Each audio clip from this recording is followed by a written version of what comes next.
ഒരു പരാതി വിൻസി അലോഷ്യസ് നൽകിയിട്ടുണ്ട്. കഴിഞ്ഞ ദിവസം ചില വെളിപ്പെടുത്തലുകളൊക്കെ വിൻസി നടത്തിയിരുന്നു.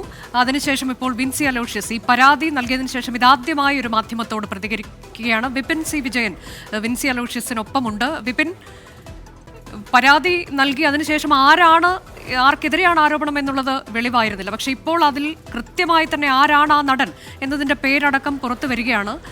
നടപടികളിലേക്ക് അമ്മ കടക്കുകയാണ് എന്ന് വരുന്നു. അപ്പോൾ എന്താണ് വിൻസിക്ക് ഇനി പറയാനുള്ളത് ഈ വിഷയത്തിൽ? അനുജ, ഈ പരാതി നൽകിയതിന് ശേഷം അതാരാണ് എന്ന് വിവരം പുറത്തു വന്നതിന് ശേഷം വിൻസി അലോഷ്യസ് ആദ്യമായി ഇതാ പ്രതികരിക്കുകയാണ് 24-നൊപ്പം. ഇപ്പോൾ ഏത് രീതിക്ക് ആ പരാതി നൽകി കഴിഞ്ഞു, ഇനി എന്താണ് അതിലുള്ളൊരു തുടർ നടപടികൾ? പല ഭാഗങ്ങളിൽ നിന്ന് ഐക്യദാർഢ്യങ്ങൾ വരുന്നു. ആദ്യമേ തന്നെ പറയട്ടെ, ഈ പരാതി എങ്ങനെ പുറത്തു വന്നതെന്ന് എനിക്കറിയില്ല. പരാതിയിൽ ഞാൻ വ്യക്തമായി പരാമർശിക്കുന്നുണ്ട് ആ നടന്റെ പേരോ ആ സിനിമയുടെ പേരോ പൊതുസമൂഹത്തിന്റെ മുന്നിലും മാധ്യമത്തിന്റെ മുന്നിലും വരാൻ പാടില്ല എന്നുള്ളത്. കാരണം തെറ്റൊരാളാണ് ചെയ്തത്. ആ സിനിമ മൊത്തം അതിനുവേണ്ടി ഇപ്പം ഒരു സിനിമ ഇറങ്ങാതിരിക്കുമ്പോൾ അദ്ദേഹം അഭിനയിച്ചിട്ടുള്ള ഇനിയും സിനിമകൾ ഇറങ്ങാനുണ്ടായി. അദ്ദേഹത്തിന്റെ അഭിനയം പകുതിയിൽ വെച്ച് എത്തി നിൽക്കുന്ന സിനിമകളുണ്ട്. അപ്പം ഒരാൾ കാരണം ബാക്കി എല്ലാവരും അനുഭവിക്കേണ്ടത് ശരിയാണെന്ന് എനിക്ക് നിലപാടില്ല. അപ്പൊ അതുകൊണ്ട് തന്നെ റിലീസ് ചെയ്യാനുള്ള എല്ലാ സിനിമകളും അദ്ദേഹത്തിന്റെ പേര് മോശമായി കഴിഞ്ഞാൽ അത് ആ സിനിമയുടെ ബിസിനസിനെയും എല്ലാത്തിനെയും ബാധിക്കുമെന്നും ഉള്ള വ്യക്തമായ ബോധമുള്ളത് കൊണ്ടാണ് എന്റെ പരാതിയിൽ അദ്ദേഹത്തിന്റെ പേരോ സിനിമയുടെ പേരോ പുറത്തു വിടരുത് എന്ന് ഞാൻ എല്ലാ പരാതിയിലും ഞാൻ കൊടുത്തിട്ടുള്ളത്. പിന്നെ അതെങ്ങനെ പുറത്തു വന്നു എന്നെനിക്കറിയില്ല.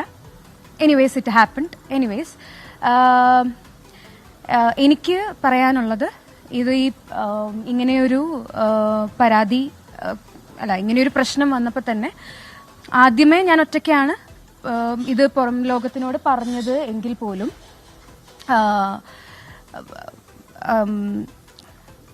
എന്താ പറയാ, പിന്നീട് അങ്ങോട്ട് എന്നെ കുറേ നമ്മുടെ സിനിമ രംഗത്തുള്ള ഓർഗനൈസേഷൻസ് എല്ലാവരും ബന്ധപ്പെടുകയും അതിന്റെ നിയമ നടപടികളും എല്ലാതും നമ്മളെ വ്യക്തമാക്കി പറഞ്ഞു തരികയും ചെയ്തിരുന്നു.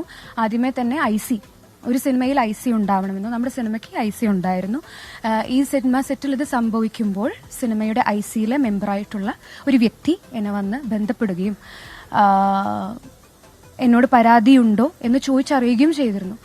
സിനിമയുടെ അവസാന ഘട്ടങ്ങളിൽ എത്തി നിൽക്കുമ്പോൾ ഞാനൊരു പരാതി ഇദ്ദേഹത്തിനെതിരെ കൊടുത്താൽ ഇദ്ദേഹം ഹോൾഡ് ചെയ്യുന്ന ഒരു മൂവി എന്ന നിലയ്ക്ക് ആ സിനിമയ്ക്കുണ്ടാവുന്ന മുന്നോട്ടുള്ള പ്രശ്നങ്ങളെ മുൻനിർത്തിക്കൊണ്ടാണ് ഞാൻ ഒരു പരാതി നൽകുന്നില്ല എന്ന സിനിമയുടെ ICയോട് ഞാൻ പറഞ്ഞത്.